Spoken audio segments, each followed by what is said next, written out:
లోక్సభ ఎన్నికలకు ముందు మోదీ సర్కార్ కీలక నిర్ణయాల వైపు అడుగులు వేస్తుంది. వచ్చే ఎన్నికలు విజయమే లక్ష్యంగా వ్యూహాలు రచిస్తుంది. ముచ్చటగా మూడోసారి అధికారం దక్కించుకోవాలని భావిస్తుంది. ఈ మేరకు ఫిబ్రవరి 1న ప్రవేశపెట్టబోతున్న మధ్యంతర బడ్జెట్లో ఓట్లు రాబట్టే జనాకర్షణ నిర్ణయాలు వెల్లడించనున్నట్లు తెలుస్తుంది. సార్వత్రిక ఎన్నికలకు ముందు పీఎం కిసాన్ పథకంలో కొన్ని మార్పులు చేయనున్నట్లు సమాచారం. పీఎం కిసాన్ యోజన ద్వారా అందిస్తున్న ఆర్థిక సహాయాన్ని పెంచబోతుందని వార్తలు వస్తున్నాయి. గజం కేవలం 15,500 రూపాయలతో 150 గజాల భూమి కేవలం 23 లక్షలు మాత్రమే. ప్రస్తుతం పీఎం కిసాన్ నిధి కింద కేంద్ర ప్రభుత్వం రైతులకు ఏడాదికి 6,000 రూపాయల ఆర్థిక సాయం అందిస్తుంది. విడతకు 2,000 రూపాయల చొప్పున 3 విడతల్లో ఈ మొత్తాన్ని రైతుల ఖాతాలో జమ చేస్తున్నారు.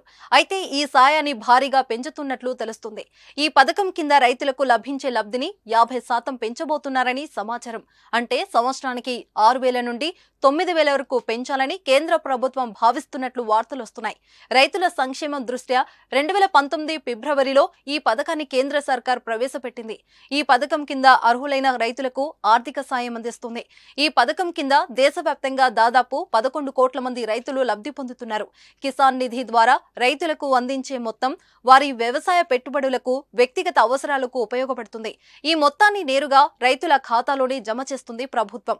ఇప్పుడు ఈ సాయం పెరుగుతుందనే వార్తతో రైతుల్లో ఆనందం వ్యక్తమవుతుంది.